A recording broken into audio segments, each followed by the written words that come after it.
Hello everybody, it is Tom and welcome to another video.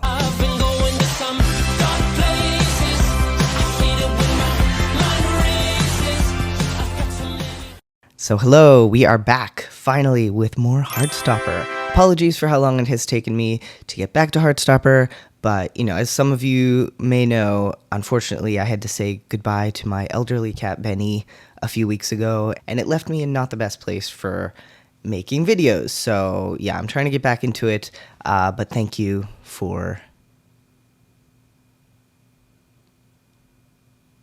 What?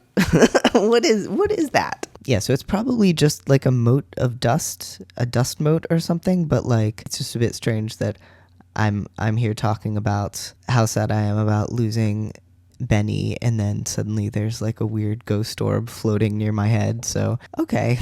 Yeah, so today we are going to be watching and reacting to and discussing episode 2 of Heartstopper season 3. So let's get into it right away, and yeah, let's do that. Okay.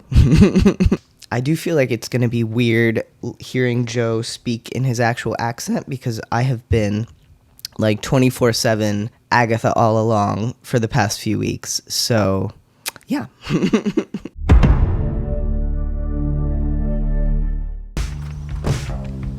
When last we left our heroes, Charlie had finally told Nick that he loved him, while Nick was in the shower, of course, as one does, and then Nick had chased after him through the darkened streets barefoot to confess that he had similar feelings. Now we're seeing Nick preparing to head off to Menorca for 3 weeks, which I'm sure is gonna go fine. He's my favorite nephew. Don't tell David. Yeah, and obviously it's very sad that we can't have Olivia Colman for this season, because she is spectacular.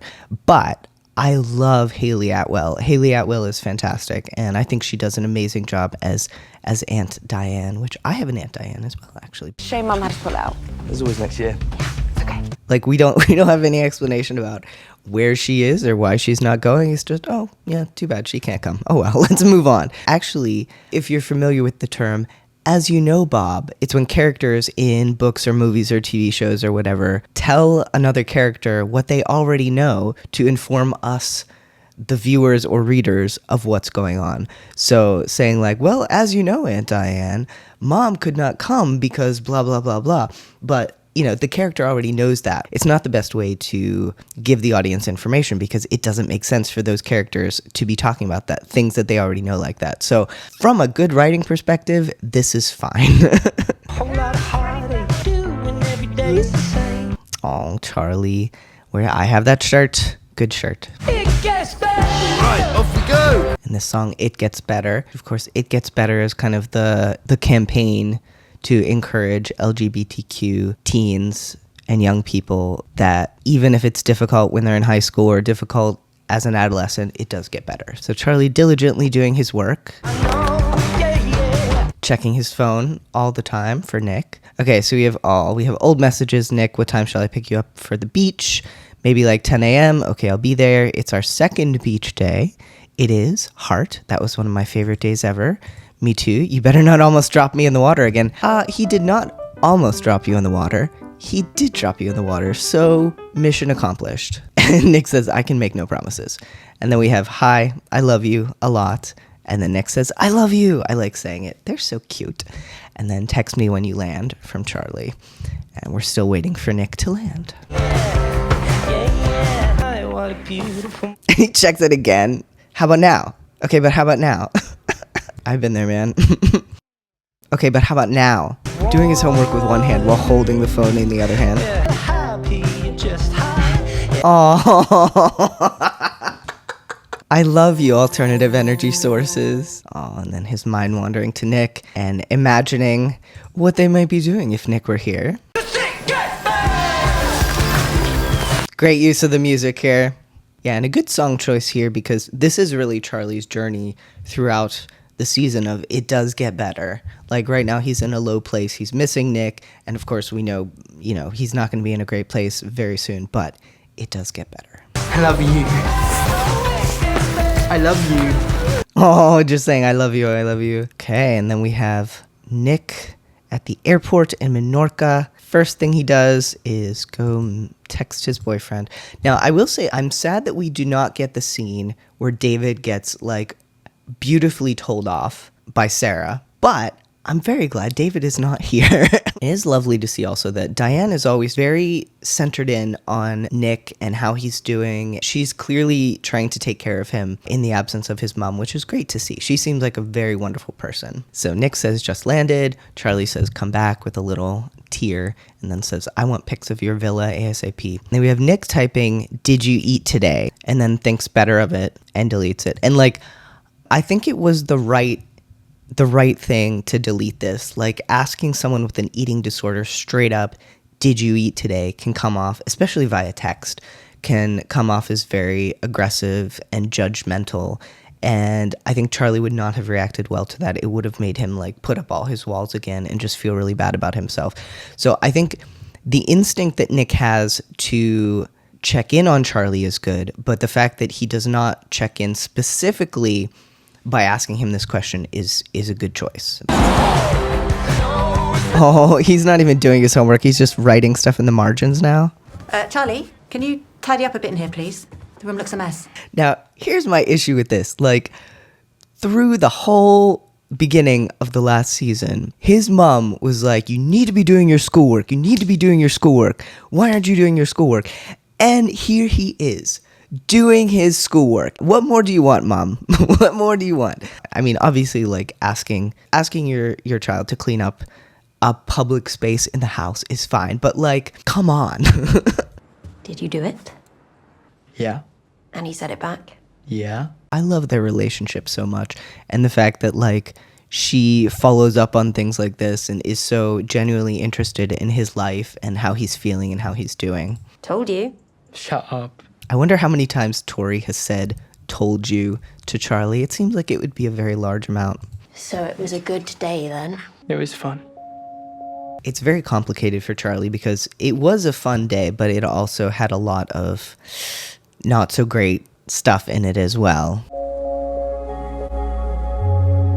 And I love that in the flashback, we don't even see what Nick is saying. It's like Charlie can't even bear to think about that because, I mean, I think Charlie has not been able to admit to himself that he genuinely has an eating disorder. And the fact that even when he flashes back to that moment of Nick saying the words, I think you have an eating disorder, he blocks out the words. Like, he can't even bear to think about those words, which I think is really interesting and a cool choice cinematically. That was a big word. Actually, so we were in the sea, and Nick was like, he said that he was worried that It's also really interesting that he's genuinely thinking about telling Tori here. He's thinking about actually reaching out to someone and talking to them about this thing that he has not really told anyone except Nick. And that was after Nick, like, you know, really, it took a while for him to even be able to say it to Nick. And then the phone vibrates. Hey. And Tori goes from being worried to like a fond eye roll, like, Hey. Made it, yeah? We just got here. I think I'm a little bit sunburnt already. The villa's huge. oh, that is such a nice, like, imagine having disposable income. What that must be like. You should finish words. 'Cause Nick, I can't hear you. Oh, and he's breaking up. Charlie, I don't see any tidying. Hang on. Come on, put the phone down. You can talk to Nick later. Also, like, you can talk to Nick later. Like, he's in another country. This is not a case where he's just down the street. Like, come on.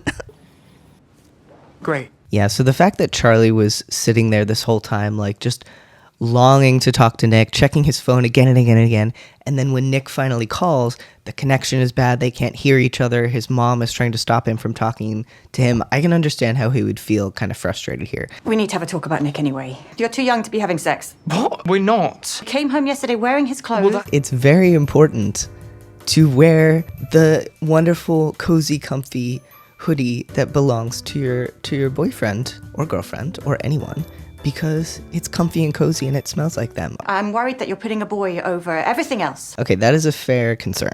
I'm worried that you're putting a boy over everything else. I mean, like, I don't mean to be so harsh on Jane here. Like, I think that the things that she's doing are stemming from a good place. Like, she loves Charlie. She wants to make sure that he's okay, that he's prioritizing the right things, that he's, investing in his future. And that's fair. And, it seems clear that her relationship with her own parents definitely set her up to be this kind of parent. I understand where she's coming from, but I also very much understand Charlie's frustration here. Mum, you're literally making a problem out of nothing. I'm only saying this because I'm worried about him. Well, he's on holiday for 3 weeks, so I guess you've got nothing to worry about. I always say the wrong thing to him. I think she's genuinely frustrated with herself as well for the fact that she doesn't seem to be able to connect with Charlie in the way that she wants to. Do we have the Wi-Fi? Oh, yeah, it's in a folder in the kitchen, love. You're messaging friends.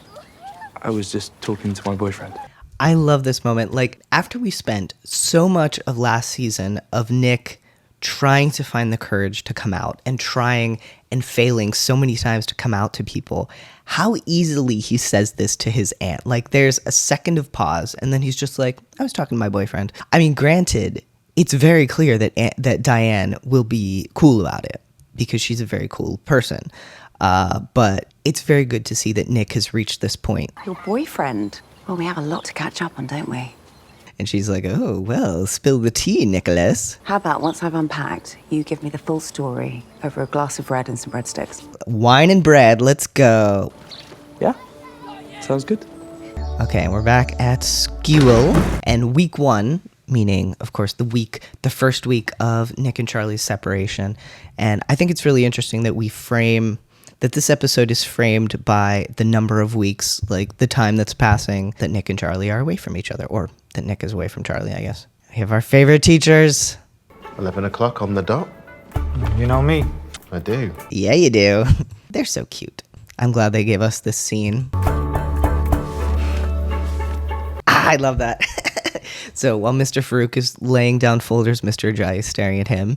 And then when Mr. Ajayi is laying down folders, Mr. Farouk is staring at him. And then we have a very Lady and the Tramp eating spaghetti sort of situation where they get closer and closer and then boop. Morning all. And Mr. Lang's like, hi there. Oh, Mr. Lang, I can't get mad at you because you did get Nick and Charlie together in the first place. If the kids find out, I'll be good. not too good.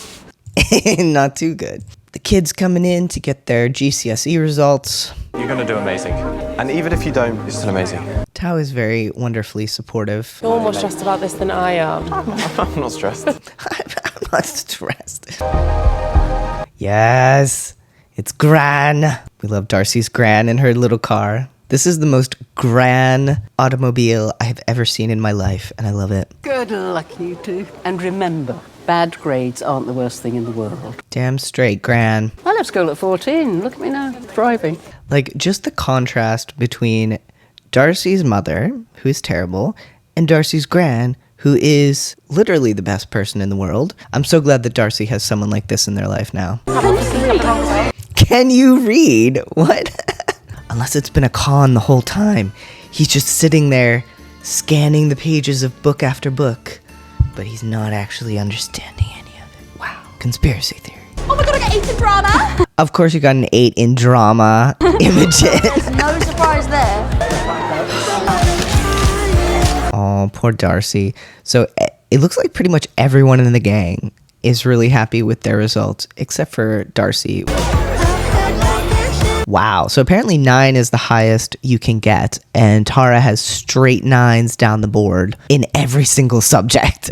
She's taking French and Spanish, chemistry and biology and physics. What the... Okay. Does everyone have to take all these? Like, are these the standard GCSE subjects, or do you kind of pick and choose like you would with your major? These are not the subjects that I would expect a high school student to, take tests on. Interesting. I hope you'll be joining our Oxbridge prep group in September. Tara has received the highest grades possible, which is, of course, wonderful. But at the same time, when you keep achieving at such a high level, that sets a bar and an expectation for everything you do in the future. And it's kind of like the feeling of, well, eventually I'm going to fail. Eventually I'm not going to be able to keep hitting this level of achievement. And so I think it really makes sense that she feels stressed out by this good news of getting the top scores, also means increased pressure for the future. You did so well. Exams mean nothing.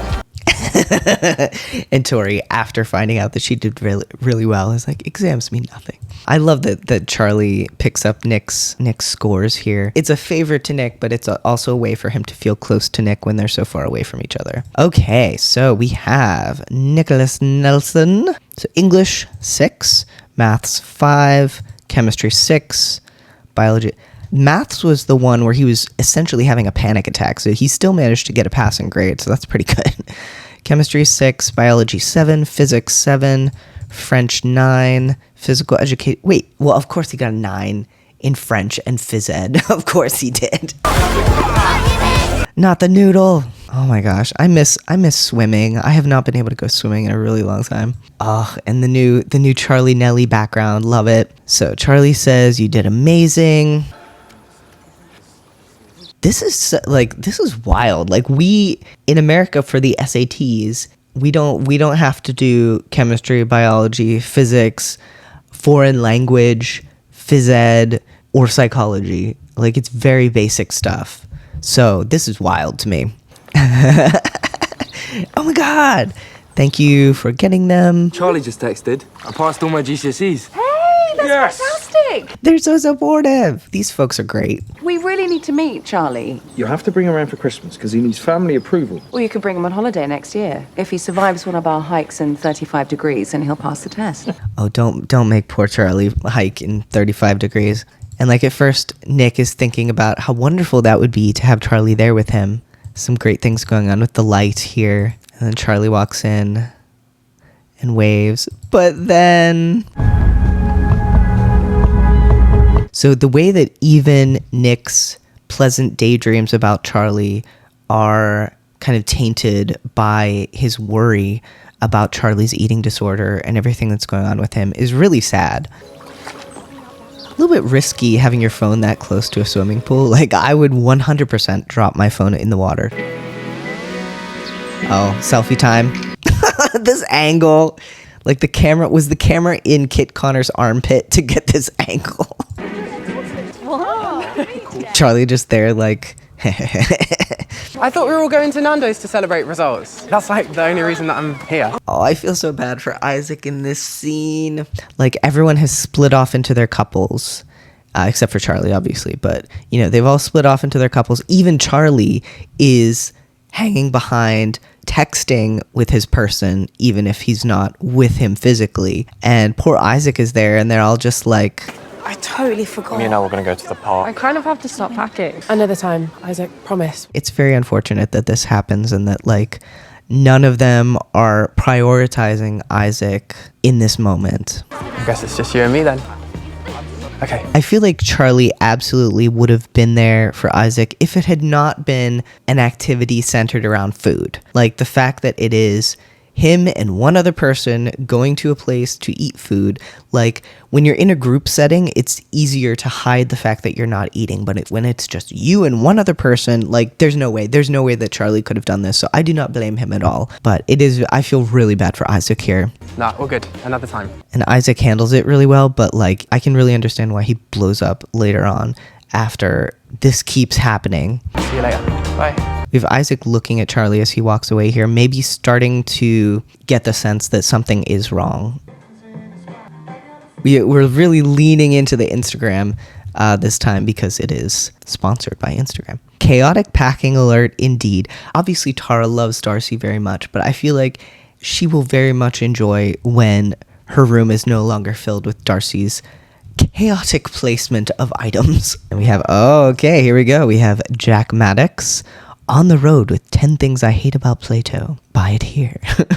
And then Tao and Elle hanging out in the park, as they said. Charlie alone in his room. Dinner's ready. I'm not hungry.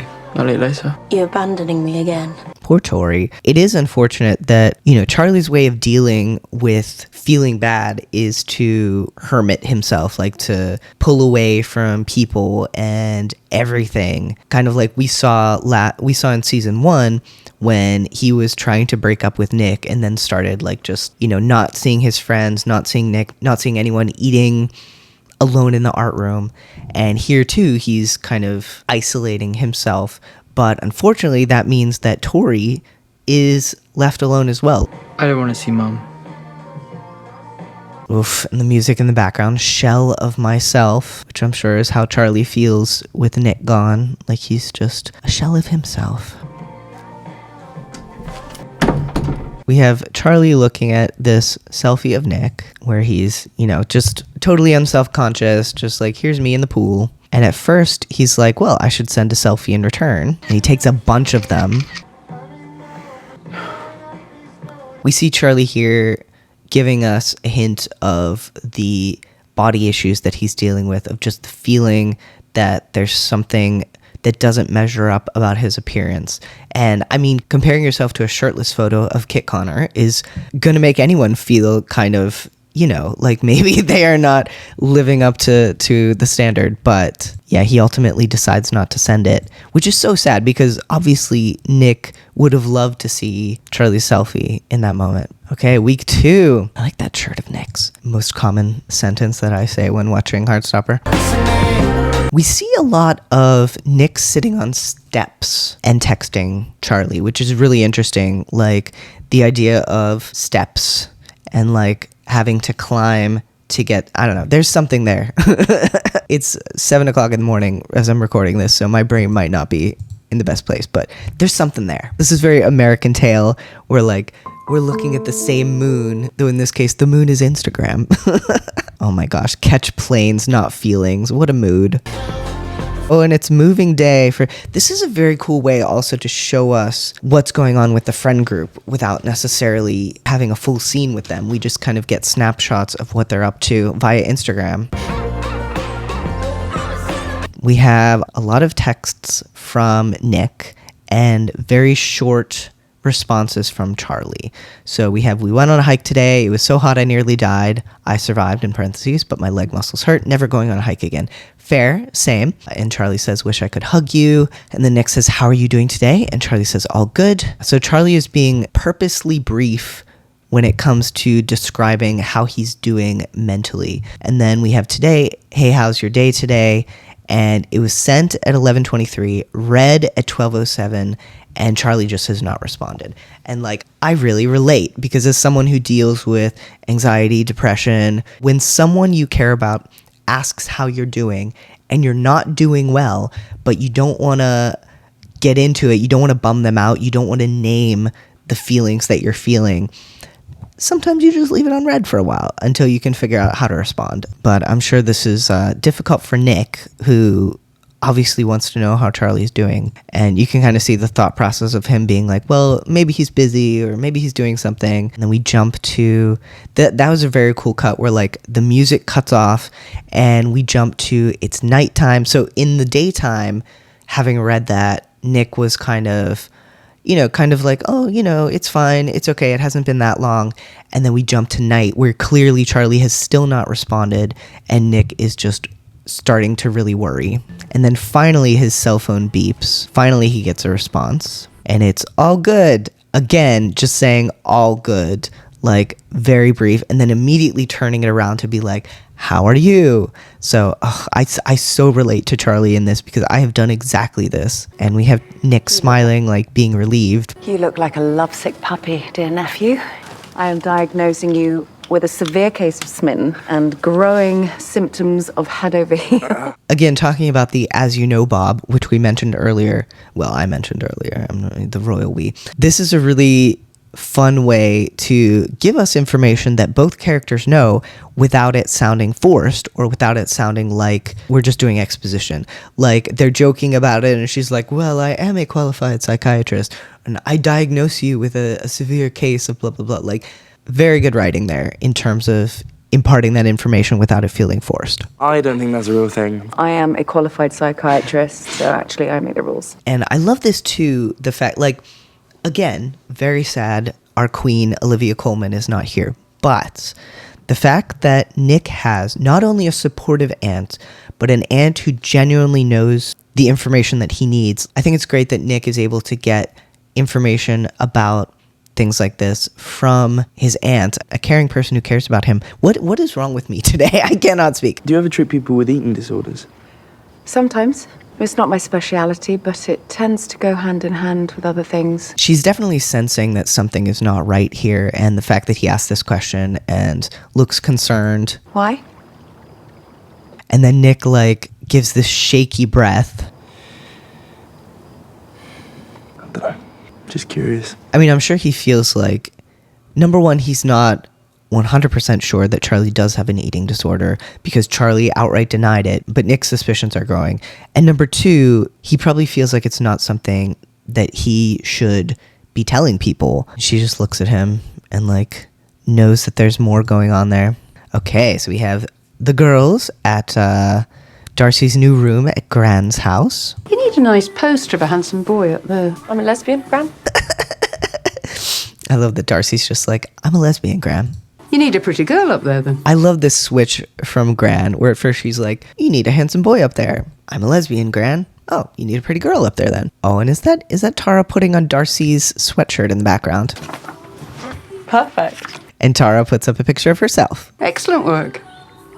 We love Gran. We stan Gran. Your mum called again, by the way. No need to do anything about it. Just thought you ought to know. Very good, Gran. I love that Gran is not pushing Darcy to try to reconcile with their mom. Gran knows it's toxic. She's having a tantrum because she's realised I might not come back. You don't have to talk to her if you don't want to. Good. I don't want to. It is kind of shitty that Elle is sitting here texting with Tao the whole time. We did not drag you away from your boyfriend just so you could be texting him all evening. You've been very Tao obsessed. We've hardly seen you. He's been taking me out on a date, like, every day. It makes sense with Tao and Elle that they are trying to cram in as much them time as they can before Elle goes off to Lambert. But, like, it does definitely mean that they're, not paying much attention to their other friends. He's trying really hard, and I'm not sure why. Oh, and in the background you can hear the song they used for the trailer, which I love that song so much. It's like he's scared I'm going to abandon him if he's not a good enough boyfriend. Tao does have huge abandonment issues. Does have kind of low self-esteem, doesn't he? And it's interesting also that, like, often the people who are the most outgoing and, like, the ones who are always joking around and making people laugh are the ones with super low self-esteem sometimes. How can I make him feel more confident and relaxed about our relationship? Are we really going to spend the one evening we have with you talking about your boyfriend? Tori, no more boyfriend talk. Thank you. It is very nice that Elle takes this so well. Okay, so here we're back to poor Charlie, still just alone in his room, like, just disconsolately tapping on his drums. I think it's also interesting that, like, Tori can get a sense of Charlie's mental condition, of, like, what headspace he's in, based on what she overhears from his drum kit. Like, season 1, he was, like, banging, and so, because he was angry and just upset. Now he's just kind of lightly tapping. Okay, we have Isaac asking movie night tonight. So it feels like nobody else is really reaching out to Charlie except Isaac. And obviously everyone else has a lot going on. Like, Darcy moving in with their gran, Tao and Elle having their summer of romance, and, like, Sahar and Imogen doing whatever Sahar and Imogen are doing. But, like, it's really nice that Isaac is reaching out to Charlie consistently and trying to drag him out of this kind of self-imposed hermitage that he's... Hermitage? I don't know. And Charlie just puts the phone down. What are you up to? Nothing much. And again, a very short answer. What are you up to? Nothing much. Turns away, doesn't initiate further conversation. So, like, Tori clearly knows that something is going on here. She just sits next to him, pauses, and then hug. Because this is beautiful too, because she knows that, or senses that he doesn't want to talk about it, but she still wants to show him that she's there for him. What's up? I'm worried. I don't know. I love you. Love you too. They have such a beautiful relationship.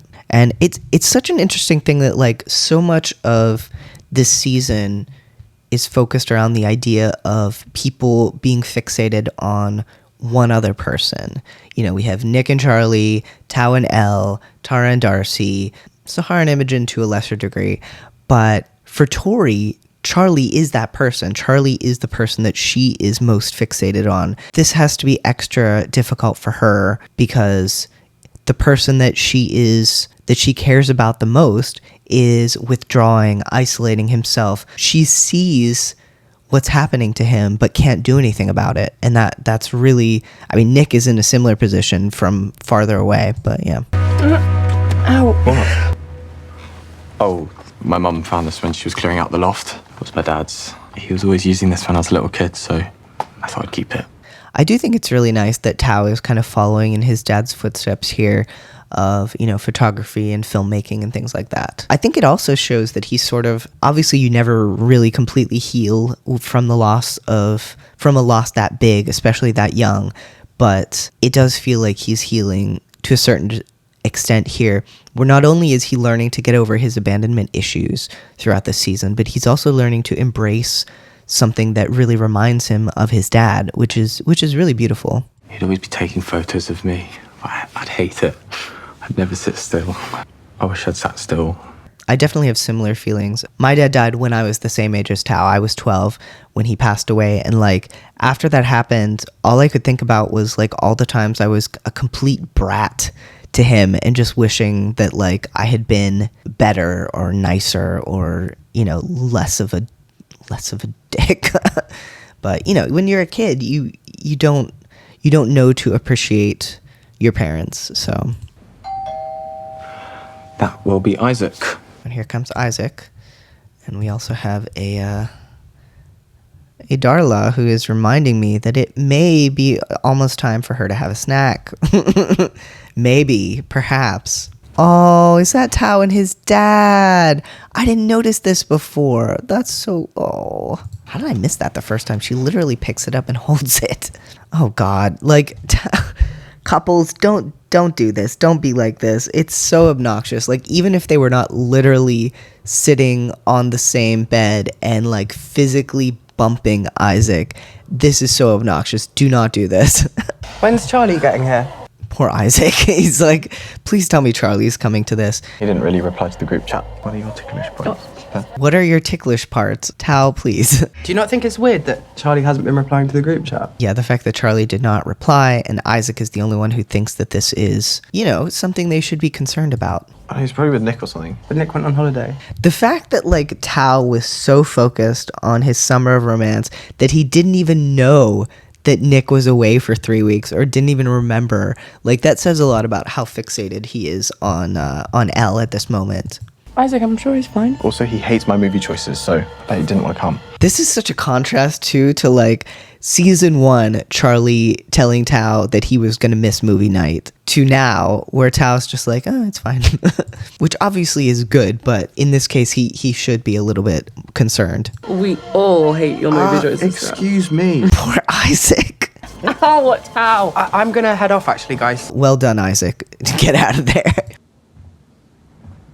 It's so sad. Every time we flash to Charlie, he's just alone in his room looking sad. Poor Charlie. And like this kind of depressive spiral is really hard to get out of. One of your friends is here. What?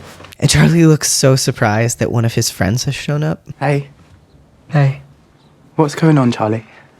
Now, this is Charlie's worst nightmare of having someone openly ask him, like knowing that something is wrong and openly asking him about it. Because then he has to confront it. He has to put it into words. Like, you stop replying to texts. Our friendship group is just all over the place at the minute. We've barely done anything together all summer. And I'm just feeling a little bit left out, to be honest. I feel so bad for Isaac. I know I've said that like 1,000 times, but like, it's so unfortunate that his friends finding romantic relationships has led to him being excluded in this way. I'm sorry. I'm just sorry. I feel like of the whole group, Charlie is the one who least should be sorry in this situation. Like, he is dealing with some really serious issues right now, and that is why he has been, you know, not present for the friend group or for Isaac. It's fine, Charlie. It's not the end of the world. I just wanted to make sure that you're okay. I'm just missing Nick a lot, and my mum's been really annoying. And all true, but not the whole truth. You promise that's it? Yeah. You can at least reply to my text, though. I will. Do you want me to go? No, we could watch that Emma adaptation. Oh, you know that's my favourite. I am really glad that not only is Charlie able to be there for Isaac in this moment, but Isaac is able to be there for Charlie. Charlie's whole existence during this time has just been like sitting with his bad feelings in his room. So I'm glad that like their friendship is very, very wholesome. Week 3, Tori on her computer says, "Who's your best friend?" And she says, "Probably my brother." Sad. It's dinner time. Can you go and get your brother? Why do I have to get him? There's more chance he'll calm down if you ask.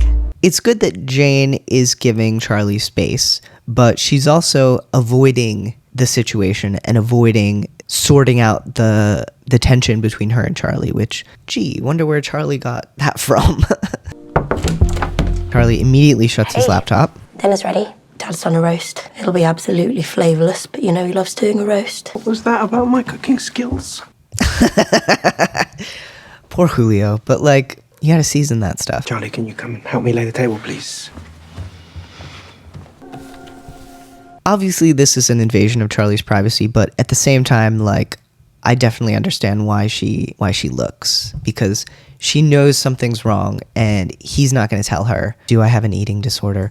So it's good that Charlie has reached this point where he's willing to even entertain the idea that he might actually have an eating disorder. And the second she sees it, she texts Nick. So they have never, like, they follow each other, but they have never texted each other. And she's like, "When are you coming home? I'm worried about Charlie." I really like that Tori does not immediately go confront Charlie about this. She instead is like, okay, what can I do to help? And reaches out to Nick. But I do think that the Spring family in general has an issue with avoidance of confrontation, avoidance of problems, ignoring things instead of facing them. I was thinking we could do something else tonight. What are we thinking? Nothing. This is a really good scene between Tao and Elle, openly discussing what's really going on here. How many times do I have to tell you that I'm not leaving? But it still feels like you might move on or something. Respect to Tao for actually putting into words his fears here. I know, I get it. You've lost someone in the past and you're scared of it happening again. And it's great that Elle understands. I love you. I love you too. I love you so much. I love you too. I love you so much. I just thought it was too soon to say it. And of course, they've known each other and loved each other for a very long time. It looks like the face on the wall is staring at them judgmentally as they kiss. So we're back with the Springs at dinner time. We haven't done this in a while, have we? No, it's been ages actually. Charlie has been skipping out on family meals while the tension with his mom has been high. And so, you know, this is the first time they've done like a proper family dinner in a while, it seems. And the darkness curling in. And I love what they do with like the way that they outline the food on the plate. And Tori notices, Charlie, is something wrong? Are you not feeling very well? Again, Charlie's worst nightmare is being asked, is something wrong? You haven't eaten very much. The seasoning. This is extra tragic also because their parents are so oblivious to the fact that something is really genuinely wrong with Charlie. And he has been hiding it, but even so, like, they have no idea. And Tori's just there, like, knowing full well what's going on as they chuckle. I'm gonna go to the bathroom. Poor Charlie. Yeah, and here's where Nick sees the "when are you coming home? I'm worried about Charlie" text. And, like, you know it's serious if Tori is messaging you, so... And the fact that Nick has been low-key worried about Charlie this whole time, and then to have this message, like, that has got to have just elevated his anxiety by, like, 1,000. Another instance of, I love that shirt. I need that shirt. Just give me Nick Nelson's entire wardrobe, please, and some of Charlie's as well. You okay, Nick? I just gotta go and talk to Charlie. I'll catch you guys up though. Okay. Yeah, and Diane looking a little bit concerned. And again, Nick sitting on steps as he talks to Charlie. And it does make him smile to see that Nick is calling him, which is nice to see. Nick, Charlie. Oh, Nick sounds so worried. Can you hear me okay? I can hear you. Thank God. Oh, thank God. I've missed you so much. I've missed you too. I know we haven't really talked about it much. And it's okay if you don't want to talk about it right now. Very good that he says, and it's okay if you don't want to talk about it right now. Are you okay? I was just wondering if you've been eating okay. Throughout the course of this episode, Charlie is asked if he's okay by several people. Tori indirectly asks him, Isaac straight out asks him, his mom straight out asks him, but he doesn't tell any of them what's going on. But Nick asks him, and that finally is like, this is his safe place. This is where he feels able to actually talk about what's really going on with him. This is so heartbreaking, and Joe does such an amazing job with the emotions of this scene. I think you were right. I think I do have an eating disorder. It's very important that he's finally willing to face this to the extent that he's putting a name to it. He's saying, I think I do have an eating disorder. He's admitting that it's true. It's a real thing that's happening, and he can't just ignore it until it goes away, because it's not going to if he does it that way. Sorry. And then he apologizes. Charlie. It's okay. It's gonna be okay. You can talk to your parents. You can get help. I can't talk to them. I can't tell my parents. My mum's not like yours. She doesn't listen to me. She gets angry at me. And the fact that they're having this very important conversation from miles away from each other over the phone must be so difficult for both of them, but especially for Nick, who has felt pretty helpless during this whole thing, but must feel especially helpless being so physically removed from Charlie at this moment. I don't know what to do. Charlie, are you in here texting Nick? We're having a family dinner. The fact that, like, her mind immediately goes to, you must be doing something wrong in here. It's like she's looking for things to criticize him about, which it does seem like her mom does the same thing to her. So that's where she gets it from. But it's very nice to see throughout the season her, stopping that behavior to a certain degree. I wasn't feeling very well. Like, you walk into your kid's room and he has tears in his eyes and he hasn't eaten a bite of his dinner. Charlie, you can't keep skipping dinner. You have to eat. Obviously, she doesn't know at this point that he's dealing with an eating disorder, but saying you have to eat is not helpful. I don't feel well. And that triggers all his defenses, and immediately he's like, the walls are up. I don't feel well. Come downstairs. I'll get you some paracetamol.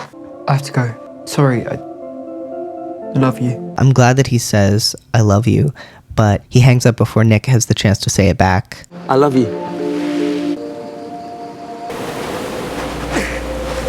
And again, we have this transition of like Nick when the sun is out, and then the transition to Nick at night. Nick at night. Oh my God. This is a serious moment. But yeah, this amount of time has passed and Nick is still in the same spot. Like, he has not been able to go back and is angrily throwing rocks at the water. I also really like that a lot of important moments for Nick and Charlie take place on or near the beach. So having Nick on the beach during this moment is very interesting.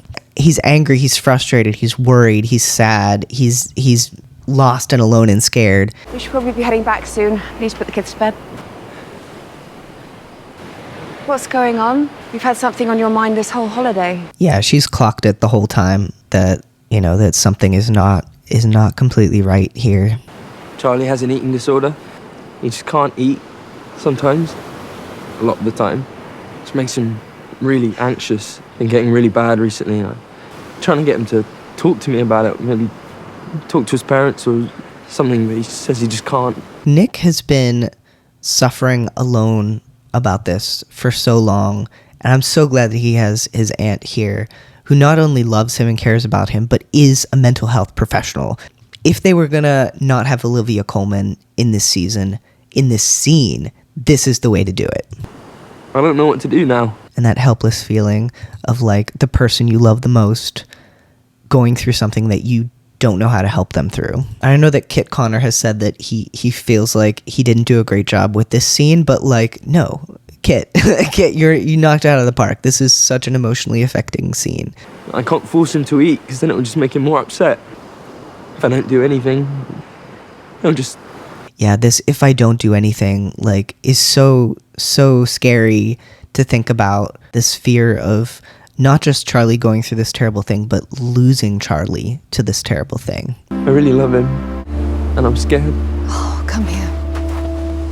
I do also like that she lets him talk. She just is quiet and lets him talk until, it gets to the point where he turns back to her and admits that he's scared, and that's when she hugs him. Oh, darling. I'm so glad he has Diane there for him in this moment. That is a lot to put on the shoulders of a 16-year-old. It's a lot to put on the shoulders of anyone. And the fact that Nick knows that he is the only one Charlie has told about this. He is literally the only person who knows that this is going on. I mean, Tori knows now, but Nick doesn't know that. Has to make it so much harder and make him feel so much more helpless. I know that it feels like you are each other's whole world, but that dependency isn't healthy for anyone. One thing I think this season does really well is addressing the idea of like that kind of unhealthy dependency on one person, where like being in love, wonderful, having found someone who you want to be with all the time, wonderful, but like it can't be the only thing in your life. It's good to see though that after Charlie got off the phone with Nick, he went kind of into action mode. He's looking up information online. What can I do next? Like he's learning more. He's not just lying in his bed staring at the ceiling, which is good. Oh, and then we see him grab his arm where he self-harms, which is a sign that this is really triggering him. Love can't cure a mental illness. And that's so important because I think being in a relationship with someone or just loving someone who is suffering from something like this, I think the tendency is to feel like I have to save them. I have to do something to help them.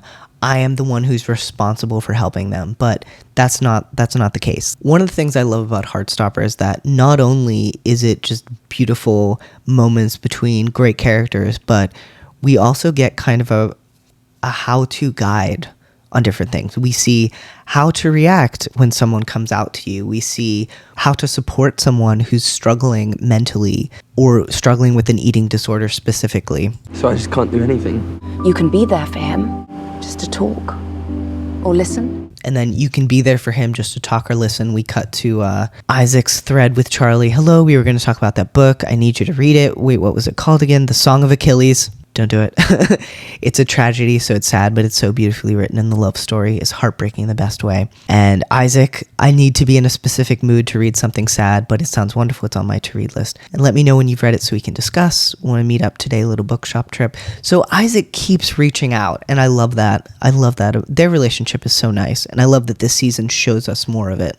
So Isaac clearly still worried about Charlie, and rightfully so. Standing together, even when it's hard. Tara being there for Darcy when they finally decide to block their mum. Sometimes people need more support than one person can give. Again, people need more support than one person can give. And I think that's part of what made Nick feel so awful and helpless here. The idea that he felt like he had to do this on his own. He was the only one who could help Charlie here. That's love, darling. That's love, darling. Oh, and she hugs him again. I'm so glad she's there for him in this moment. And I feel like that was exactly what he needed to hear. Not just, oh, it's going to be okay, but like spelling out how it could be okay. Wrap around me, my vine. Oh, and that's the end. Oh, that episode is so heartbreaking. This video is currently an hour and a half long, and I have shit to do and a cat to feed who's currently staring at me very judgmentally, so we will wrap this up fairly quickly. But excellent episode, beautiful acting from everyone involved. Hopefully I will be back with episode 3 before too long, but there may be something else before I do that. So let's wrap it up. Thank you so much for watching, liking, subscribing, commenting, all the wonderful things that you do. Huge thanks, as always, to our patrons who are amazing, spectacular, fantabulistic, and a special shout out to our Nick Nelson members, Kelly Walker, Paul Z, Kent Smither, Kim Engel, Lauren Javier, Mark Walker, Sarah Parker Schemmelt, and Courtney McAlexander. Okay, that's going to do it for this video. Have a wonderful rest of your day or night or whatever time of day it may happen to be. I'll see you next time. Okay, bye.